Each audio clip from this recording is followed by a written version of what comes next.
would have killed him.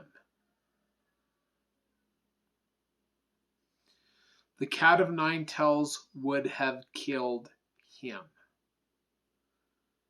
But he lived through it because he chose when he would die. And he was able to survive all of these things through the power that God, our Father, gave him by being his Father and giving him the chromosomes of a terrestrial man.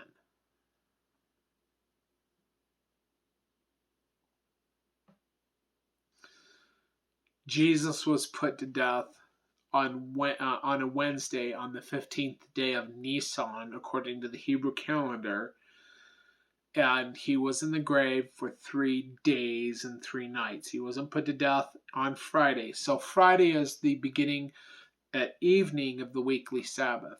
So people didn't understand the high and holy Sabbaths of Jehovah. These Gentiles said, oh, he had to be taken off the cross before the Sabbath, and the Sabbath was a Friday, and the first day of the week was a Sunday, so we can we can say, okay, 3 days and 3 nights. He said 3 days and 3 nights, so Friday, Saturday, Sunday. That's not 3 days and 3 nights. That's a lie. The lie stems from ignorance.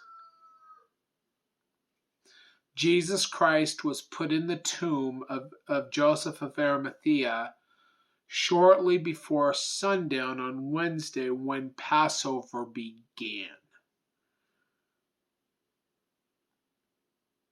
His wife did not expect his death, and she did not have the thing. So she anointed his body before his death, but there's an anointing and there's a ritual that goes on with the dead, which has to be carried out by the wife.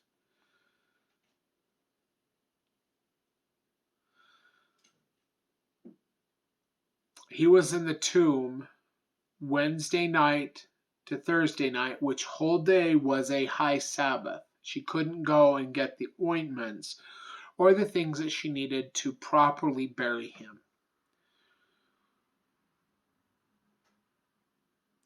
From Thursday night to, Wednesday night to Thursday night, and then Thursday night to Friday night. So Friday during the day, the markets were open, and she was able to go get the things that she needed to properly bury her husband. But at sundown on Friday night was the weekly Sabbath, and she was not allowed to go and do anything that would violate the Sabbath.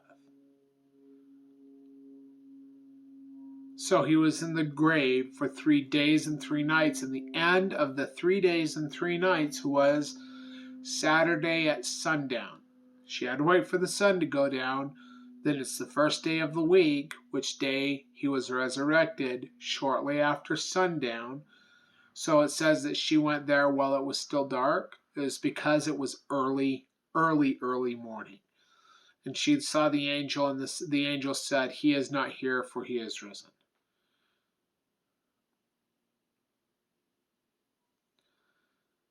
And then later, when she is very upset, because remember, be not forgetful to entertain strangers, for thereby some have entertained angels unaware.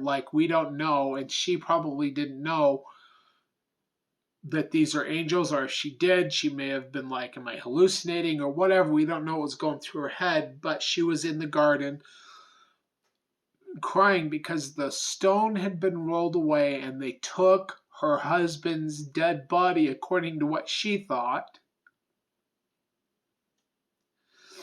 And she's weeping, and she says, she's talking, she thinks it's the gardener, and she says, "Where have they taken my husband, my master, my Rabboni?"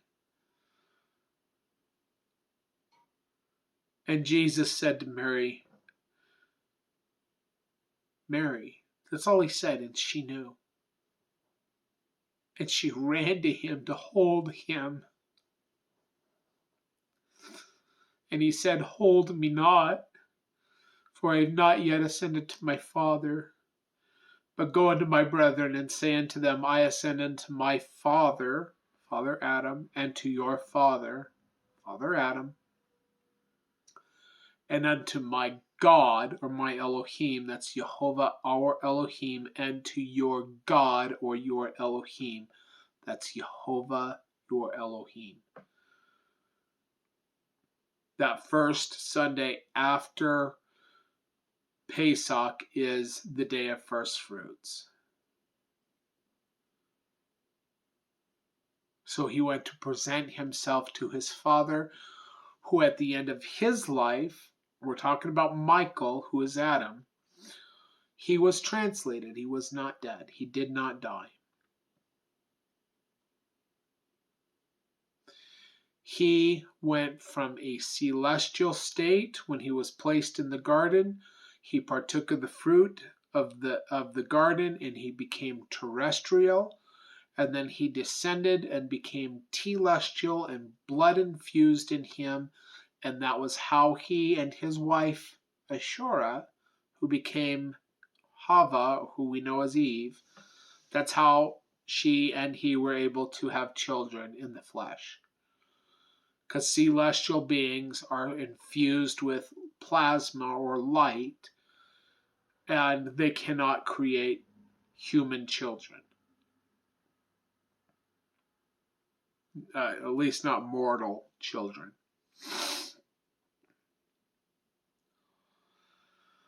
And at the end of Hava's life and at the end of Michael's life, or Adam, basically Michael and Ashura are our father and our mother. At the end of their life, they ascended because they go no more out. They never become fully mortal to where they die ever again. Jesus doesn't either.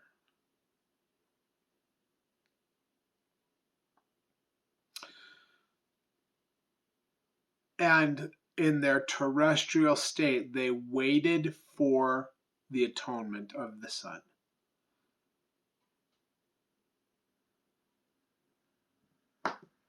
Enoch and the city of Salem were taken up, and they abode with those people, but there were others who were already waiting for them. There's so much more to this story than you can even begin to understand. Like, you're going to, when you get to the point where you can accept these things in this world or the next, well, you'll see more in the next world of how God brought the plants and the animal life to this earth, how it was terraformed, how it was created. You're going to understand why the pyramids are there. They are landing vessels for gigantic ships that are like Noah's Ark, except for way bigger. Anyway, but so Michael and Ashura waited for Yeshua and the atonement, and when Jesus said, "Hold me not," to Miriam, or Mary, he said, "Hold me not, for I have not yet ascended to my Father." He went to the Father at that point to bring him back to a state of celestial glory, because he paid for the sin and the transgression of Hava, Ashura, and Michael Adam. Our Father left his celestial throne and gave up his celestial nature in order to bring us into mortality on this earth. Jesus Christ says, "I do nothing except for what I've seen the Father do." There's so much more, which people, for the most part, are not ready to even grasp or understand. And Satan has weaved his lies into so many things that, without the Spirit of God and the confirmation of the Spirit, you're never going to understand it. So, All right, well, I think we're done with it for today. This is an hour and 30 minutes. This YouTube video, is in two parts. The YouTube video link will be in the description of the podcast, and the podcast will be in the description of the YouTube video link. And there will be a link as well to find the reading for what I've read. Of course, I've said a whole lot more than the reading today, because God has revealed to me so much more, and I will talk about those things as we go on through the programs. So, all right, well, thank you for listening. Thank you for watching this program, and God bless you till we meet again. Shalom.